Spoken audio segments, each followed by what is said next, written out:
मैं हूं भूपिंदर और आप देख रहे हैं द BMS शो।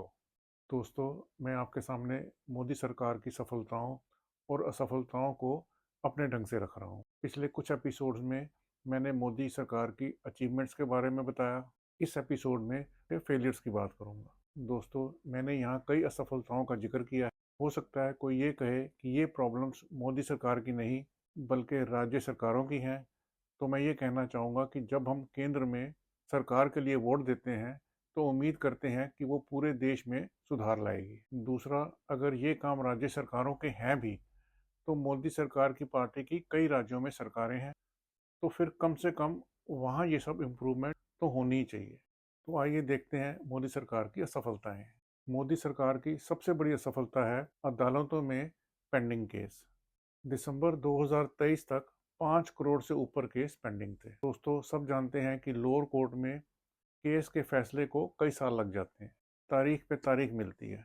कभी कभी 10-15 साल तक भी लग जाते हैं। फिर उसके बाद केस अगर हाई कोर्ट में जाता है तो वहाँ भी कई साल लग सकते हैं। फिर उसके बाद सुप्रीम कोर्ट है जहाँ और टाइम लग सकता है। केस इतने सालों तक चलता है। इस दौरान सबूतों में फेरबदल हो सकता है, गवाहों को डराया धमकाया या खरीदा जा सकता है और कई बार गवाहों की डेथ भी हो जाती है। इन सब के चलते मुजरिमों का बच निकलना आसान हो जाता है और इसीलिए लोगों को कानून का डर नहीं रह जाता, क्योंकि उन्हें मालूम है कि केस लंबा चलेगा और वो किसी न किसी तरह से बच जाएंगे। और इसीलिए भ्रष्ट नेता, रिश्वतखोर अफसर, गैर कानूनी ढंग से पैसा कमाने वाले बिजनेसमैन और गुंडे बदमाश ये सब आसानी से बच रहे हैं। दोस्तों, इस सब का सिंपल इलाज है कि अदालतों और जजों की संख्या बढ़ाई जाए, केस जल्द से जल्द निपटें और मुजरिमों को जल्द से जल्द सजा मिले ताकि लोगों को कानून का डर हो। दोस्तों, इस प्रॉब्लम को मैंने पूरी डिटेल में इसके हल के साथ अपने एपिसोड 4 में भी डिस्कस किया है। आप वो वीडियो देख सकते हैं। दूसरी सबसे बड़ी असफलता है गवर्नमेंट डिपार्टमेंट्स में रिश्वतखोरी और कामचोरी। गवर्नमेंट डिपार्टमेंट्स में सभी डिपार्टमेंट आ जाते हैं। Police, traffic police, income tax, GST, railway, बसें, बिजली, पानी, गैस, बैंक, इंश्योरेंस, म्यूनिसिपैलिटी और अनगिनत दूसरे सरकारी डिपार्टमेंट और सरकारी कंपनियां भी। दोस्तों, हम सबको मालूम है कि सभी सरकारी विभाग कितने इनएफिशिएंट और कैसे उनमें रिश्वतखोरी है। उनकी रिश्वतखोरी से पब्लिक का जीना मुश्किल हुआ पड़ा है। वैसे तो सरकार ने बहुत कुछ डिजिटल कर दिया है और सिस्टम में भी कई सुधार किए हैं, पर ये अफसर फिर भी नहीं रुक रहे और नए नए तरीके निकाल कर रिश्वत खाने में लगे हुए हैं। और ये सिर्फ रिश्वत ही नहीं लेते, बल्कि रिश्वत ज़्यादा से ज़्यादा निकलवाने के लिए पहले हरास करते हैं। हर आदमी इनकी इस रिश्वतखोरी से परेशान है और इनकी काम चोरी तो जैसे पूरे शहर में चारों ओर दिख रही है। टूटी फूटी सड़कें, फुटपाथ, चारों ओर गंदगी, सड़कों पर रेहड़ी वाले, आवारा कुत्ते और गाय, बेकाबू ट्रैफिक, ग्रीनरी और सुंदरता पर कोई फोकस नहीं, एनक्रोचमेंट, हर तरफ अनऑथोराइज कंस्ट्रक्शन। दोस्तों, इसका हल बहुत ही आसान है। हर गवर्नमेंट एम्प्लॉय के अपॉइंटमेंट लेटर में एक क्लॉज हो कि उसे 1 महीने का नोटिस देकर कभी भी निकाला जा सकता है। ये क्लॉज होने से एम्प्लॉय को अपने निकाले जाने का डर होगा, फिर ना वो रिश्वत लेगा और ना कम चोरी करेगा। इसे मैंने अपने एपिसोड 5 में अच्छी तरह से एक्सप्लेन किया हुआ है। दोस्तों, आज हम देख रहे हैं कि पूरे देश में टाउन प्लानिंग नाम की कोई चीज़ नहीं है। अगर हाउसिंग को देखें तो मकान या फ्लैट पर्याप्त मात्रा में नहीं है, इसलिए मकानों की कीमतें भी बढ़ रही हैं। ऐसे में कई लोग एक मंजिला मकानों को तोड़कर 3 या 4 मंजिला बना रहे हैं और फिर उन मंजिलों को यानी कि फ्लोर्स को बेचते हैं। इसके चलते सारी हाउसिंग बिना किसी तरतीब की हो गई है। दुकानों के लिए प्रॉपर मार्केटें ना के बराबर हैं। लोगों ने अपने घरों के ग्राउंड फ्लोर पर ही दुकानें खोल रखी। प्रॉपर ऑफिस बिल्डिंग्स भी बहुत कम है। लोगों ने दुकानों की तरह घरों में ही ऑफिस खोले हुए हैं। यही हाल फैक्ट्रियों का है। आज फैक्ट्री खोलनी हो तो कहीं फैक्ट्री की जगह नहीं मिलती।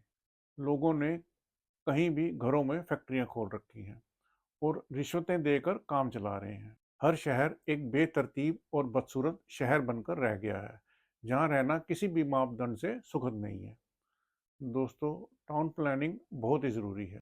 टाउन प्लानिंग शहर की हर ज़रूरत, हर एस्पेक्ट के साथ पूरी करती है। यानी कि घर, दुकानें, फैक्ट्रियाँ, वेयरहाउस और अन्य कामों के लिए जगह अवेलेबल हो, ये सब तरतीब में हो। इसके अलावा ये दूसरी ज़रूरतों, सुविधाओं, रिक्रिएशन और स्पोर्ट्स जैसे एस्पेक्ट्स का भी पूरा ख्याल रखती है, जिससे लोगों का जीवन और रहना सुखद हो जाता है और शहर एक वेल प्लान्ड और खूबसूरत सी जगह बन जाता है, जहाँ लोग रहकर गर्व और खुशी महसूस करते हैं। इस सब को मैंने एपिसोड 6 में अच्छी तरह से एक्सप्लेन किया हुआ है। दोस्तों, टाउन प्लानिंग शहरों में नहीं बल्कि रूरल एरियाज में भी चाहिए। रूरल एरियाज में भी लोगों को यही सब सुविधाएं चाहिए। वहाँ पर भी अगर दुकानें और फैक्ट्रियाँ होंगी तो लोगों को काम मिलेगा और किसानों को अपनी उपज के लिए गोदाम मिलेंगे और आज जो रूरल डिस्ट्रेस है वो भी इससे दूर होगा। दोस्तों, टाउन प्लानिंग के मामले में सरकार पूरी तरह से असफल है। दोस्तों, आज हम देख रहे हैं कि देश में कानून व्यवस्था बहुत ख़राब है और हर किस्म के क्राइम बहुत हो रहे हैं। रेप आए दिन हो रहे हैं। महिलाएं रात को अकेले जाने में अपने को सुरक्षित नहीं समझती। सरकारी दफ्तरों में रिश्वतखोरी है। नेताओं द्वारा करप्शन के बारे में आए दिन बहुत कुछ सुनने को मिलता ही रहता है। फिर गुंडे, बदमाश और बाहुबली हैं जिनके अपराधों से खबरें भरी रहती हैं। फिर ड्रग्स, चोरी, डकैती, मारपीट, कत्ल, एक्सटॉर्शन, टैक्स की चोरी, बेईमानी आदि हैं। इन सब का सलूशन कोई मुश्किल नहीं है। सरकार को सिर्फ कुछ ही कदम उठाने हैं। पहला, अदालतों में केसेस की पेंडेंसी घटाई जाए। इसके लिए लोअर कोर्ट और हाई कोर्ट देश के हर शहर में और सुप्रीम कोर्ट हर बड़े शहर में खोले जाएं। जज और भर्ती किए जाएं और फैसले जल्द से जल्द हों ताकि कानून तोड़ने वाले को सज़ा का डर हो। दूसरा, हर पुलिस वाले के अपॉइंटमेंट लेटर में एक क्लॉज हो कि उसे 1 महीने के नोटिस पर कभी भी निकाला जा सकता है। इससे उसको नौकरी जाने का डर होगा, वो ठीक काम करेगा, रिश्वत नहीं लेगा और अपराधियों को पकड़ने में भी कोई कसर नहीं छोड़ेगा। ये सब मैंने अपने एपिसोड 4 और 5 में डिटेल में एक्सप्लेन किया हुआ है। जब तक ये नहीं होता, सरकार लॉ एंड ऑर्डर में असफल मानी जाएगी। सरकार की अगली असफलता है बेरोजगारी। आज चाहे कोई पढ़ा लिखा हो या अनपढ़, सबको काम चाहिए, पर उन्हें नहीं मालूम कि वो काम कहाँ करें। देश की बहुतायत आबादी बेकार घूम रही है। ऐसे में पिछड़े इलाकों से लोग काम की तलाश में शहरों में आते हैं और वहाँ कहीं भी रेहड़ी लगा रोजी रोटी कमाते हैं। इस वजह से शहरों की आबादी भी बढ़ रही है और शहरों की हालत भी खराब हो रही है। इसके अलावा बहुत से लोग दूसरे देशों में नौकरी की कोशिश करते हैं। इससे देश का ब्रेन ड्रेन हो रहा है, यानी कि हमारे देश का यूथ और टैलेंट दूसरे देशों में जा रहा है। गरीब लोग कई बार पैसे के लिए गैर कानूनी काम करने को मजबूर हो जाते हैं, जिससे क्राइम भी बढ़ रहा है। दोस्तों, इसका सलूशन बहुत आसान है। सिंपल सी बात है कि रोजगार मिलता है फैक्ट्रियों, ऑफिसों और दुकानों पर। अगर फैक्ट्रियां, ऑफिस और दुकानें ही नहीं होंगी तो रोजगार भी नहीं मिलेगा। जैसा मैंने पहले कहा कि सरकार को चाहिए कि टाउन प्लानिंग के तहत फैक्ट्रियां, ऑफिस और दुकानें बनाए। अगर ये सब अवेलेबल होंगे तो लोग वहाँ काम करेंगे और बेरोजगारी भी दूर होगी। इसे मैंने अपने एपिसोड 6 में पूरी डिटेल में एक्सप्लेन किया है। सरकार की अगली बड़ी असफलता है हाउसिंग, यानी कि आम जनता के लिए घर। दोस्तों, आज घर खरीदना हो तो नहीं मिलता, अगर मिलता है तो बहुत महंगा। जैसा मैंने पहले कहा, सरकार ने टाउन प्लानिंग की तरफ ध्यान नहीं दिया, इसलिए हाउसिंग और पब्लिक हाउसिंग दोनों की कमी है। दोस्तों, पब्लिक हाउसिंग का मतलब है कम इनकम वाले लोगों के लिए अफोर्डेबल घर। घरों की किल्लत होने के कारण आज लोग अपने एक मंजिला घरों को तोड़कर 3-4 मंजिलें बना रहे हैं, फिर उन मंजिलों को यानी कि फ्लोर्स को बेच रहे हैं। और इस ढंग की ही कंस्ट्रक्शन के कारण आज पूरा शहर आंख की किरकिरी बनकर रह गया है। इसका सही सलूशन है टाउन प्लानिंग के तहत हाउसिंग प्रोवाइड करनी, जिसे मैंने बहुत डिटेल में अपने एपिसोड 6 में एक्सप्लेन किया है। अब आते हैं पब्लिक ट्रांसपोर्ट पर। पब्लिक ट्रांसपोर्ट में आते हैं मेट्रो और बसें। वैसे तो सरकार ने कई शहरों में मेट्रो सर्विस शुरू की है, लेकिन मेट्रो अपने आप में कामयाब नहीं है क्योंकि ये हर जगह नहीं पहुंच सकती। बसें चाहिए ही, और इसलिए बस सर्विस ही पब्लिक ट्रांसपोर्ट का सही सॉल्यूशन है। और बस सर्विस हर एक शहर में बहुत ही खराब है। ऐसे में लोग स्कूटर, मोटरसाइकिल रख कर अपना गुजारा कर रहे हैं। सरकार ने इसके ऊपर बिल्कुल काम नहीं किया। इसका हल भी मैंने अपने एपिसोड 6 में दिया है कि कैसे इस समस्या को हल किया जा सकता है। दोस्तों, मेरे इस हल से ना मेट्रो की ज़रूरत रहेगी और ना मेट्रो पर अरबों खरबों रुपया लगाने की। सरकार ने एजुकेशन की तरफ भी ध्यान नहीं दिया। दोस्तों, स्कूल कभी एक ही तरह के होते थे। सारे बच्चे, अमीर और गरीब, एक ही तरह के सरकारी स्कूलों में जाते थे, और ये सरकारी स्कूल काफ़ी अच्छे होते थे। मेरी जनरेशन के लोग ज़्यादातर इन्हीं स्कूलों से पढ़े हैं, और हमको इस बात का कोई रिग्रेट नहीं है। पर आज स्कूल दो तरह के हो गए हैं, सरकारी और प्राइवेट। और सब जानते हैं कि सरकारी स्कूलों की हालत अब बहुत ही ख़राब हो गई है। आज लोग अपने बच्चों को सरकारी स्कूलों में पढ़वाना शर्म की बात समझते हैं। अब ज़्यादातर गरीबों के ही बच्चे वहाँ पढ़ते हैं, और दूसरी तरफ है प्राइवेट स्कूल, जिनकी फ़ीस बहुत ज़्यादा है। ऐसी सिचुएशन में आम आदमी क्या करे?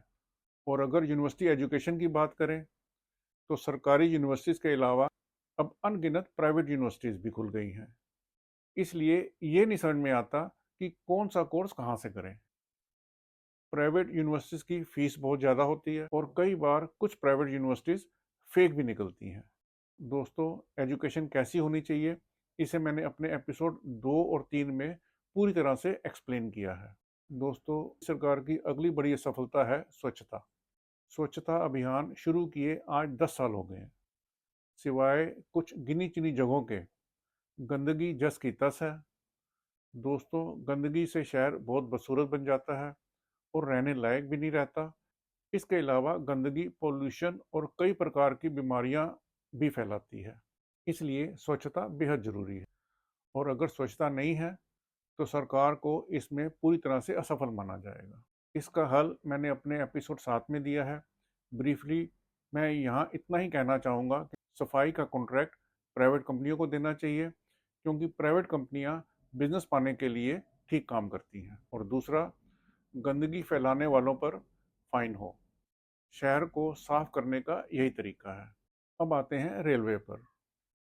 मोदी सरकार ने रेलवे में काम तो काफ़ी किया है, पर फिर भी मेरे विचार में रेलवे में असल चेंज नहीं आया है। मोदी सरकार के आने से पहले भी ट्रेनें ओवर क्राउडेड थी, और आज भी। पहले भी टिकटें वेटिंग में थी, और आज भी। पहले भी दिल्ली मुंबई की वेटिंग थी, और आज भी। माना कि सरकार ने वंदे भारत ट्रेनें चलाई, पर इन ट्रेनों का आम जनता को फ़ायदा नहीं। ये एयर कंडीशन ट्रेनें हैं, इनकी टिकटें महंगी होती हैं, जो गरीब और मिडिल क्लास वाला अफोर्ड नहीं कर सकता। दोस्तों, इसका हल इतना मुश्किल नहीं है। वैसे तो मैं इस पर एक अलग एपिसोड बनाऊंगा, पर यहाँ मैं शॉर्ट में मैं ये कहूँगा कि हर रेलवे स्टेशन पर सिर्फ 4 ही गाड़ियाँ हों, जो सीधी लाइन में नॉर्थ, साउथ, ईस्ट और वेस्ट की डायरेक्शन में जाएं। ऐसा पूरे देश में हो। इस ढंग का नेटवर्क होने से लोग रेलवे स्टेशन जाएंगे, उन्हें मालूम हो कि उन्हें किस डायरेक्शन में जाना है, उस डायरेक्शन की ट्रेन पकड़ेंगे और आगे जाकर चेंज कर लेंगे। ये ट्रेनें रेगुलर इंटरवल में चलती रहेंगी। कहीं के लिए भी एडवांस में टिकट बुक कराने की ज़रूरत ही नहीं रहेगी। मैंने साथ वाले डायग्राम में ये एक्सप्लेन किया है, शायद इससे मेरा पॉइंट क्लियर हो। दूसरा, देश के ज़्यादा लोग लोअर और मिडिल क्लास के हैं, इसलिए वंदे भारत या बुलेट ट्रेनें चलाने की बजाय ट्रेनें सस्ती होनी चाहिए, ताकि हर कोई अफोर्ड कर सके। रेलवे में सरकार पूरी तरह से असफल है। दोस्तों, ये कहा जाता है कि मोदी सरकार के टेन्योर में देश भर में बहुत हाईवे बने। मैं इस पर किसी बहस में ना पढ़कर इसको मान लेता हूँ, पर मेरा पॉइंट कुछ और है। मेरे विचार से हाईवेज कैसे बनने चाहिए, ये नहीं सोचा गया। दोस्तों, हाईवेज का नेटवर्क ऐसा होना चाहिए कि जिसमें हाईवे पकड़कर देश में कहीं भी आया जाया जा सके। आज जो भी हाईवे बने हैं, वो एक शहर को दूसरे शहर से जोड़ते हैं, यानी कि दो शहरों को ख्याल में रखकर ये हाईवे बनाए गए हैं। इससे बाकी के देश में लोगों को कोई फ़ायदा नहीं। होना ऐसा चाहिए कि हाईवे बने और पूरा देश उनको यूज़ कर पाए। इसके लिए मेरे विचार से हाईवे बिल्कुल सीधी लाइन में नॉर्थ से साउथ और ईस्ट से वेस्ट होने चाहिए, और ऐसे ही हाईवेज़ का नेटवर्क पूरे देश में होना चाहिए। इसे आसानी से समझने के लिए आप साथ वाला डायग्राम देख सकते हैं। अगर हाईवेज़ इस ढंग से बनाए जाएँ, तो लोग पूरे देश में आसानी से कहीं भी आ जा सकते हैं। अगर हाईवेज़ इस ढंग से नहीं बनते, तो हाईवे बनते ही रहेंगे और कभी भी देश को पूरी तरह से नहीं जोड़ पाएंगे। इस वजह से मैं मानता हूँ सरकार हाईवेज के मामले में असफल है। दोस्तों, आज सड़कों, फुटपाथों और नालियों की हालत बहुत बुरी है। खासकर सड़कें टूटी फूटी और गड्ढों से भरपूर हैं। इन सब से शहर बहुत बदसूरत लगता है, और इन्हीं गड्ढों के कारण गाड़ी चलाने वालों को जो तकलीफ होती है वो अलग। सरकार इसमें पूरी तरह से असफल है। इस प्रॉब्लम का हल शायद सबसे आसान है। सड़कों की मेंटेनेंस का कॉन्ट्रैक्ट प्राइवेट कंपनियों को देना चाहिए, क्योंकि प्राइवेट कंपनियां बिजनेस पाने के लिए ठीक काम करती हैं। दोस्तों, मोदी सरकार की ये असफलताएं बहुत बड़ी हैं और पूरा देश इससे बहुत ही परेशान है। मैंने पिछले कुछ एपिसोड्स में मोदी सरकार की अचीवमेंट्स गिनवाई। अगर मोदी सरकार उन अचीवमेंट्स पर काम नहीं भी करती, तो शायद चल जाता। पर अगर वो इन असफलताओं पर काम नहीं करती, तो काम नहीं चलता। इसीलिए अगर देखो तो भारत वहीं का वहीं खड़ा है। चाहे नंबर्स में भारत 5वें स्थान पर पहुंच गया हो, पर आम जिंदगी में कोई फर्क नहीं आया है। शहर, गलियां, सड़कें, बाजार, गंदगी, ट्रैफिक, हाउसिंग, बेरोजगारी, क्राइम, पब्लिक ट्रांसपोर्ट, रिश्वतखोरी, अदालतों में पेंडिंग केस, इन सब में कोई फर्क नहीं आया है, और लाइफ वैसी की वैसी ही बदतर है। इसलिए मोदी सरकार से मेरी गुजारिश है कि वो इन पर काम करे और देश को सही मायनों में आगे बढ़ाए। अच्छा दोस्तों, चलता हूँ।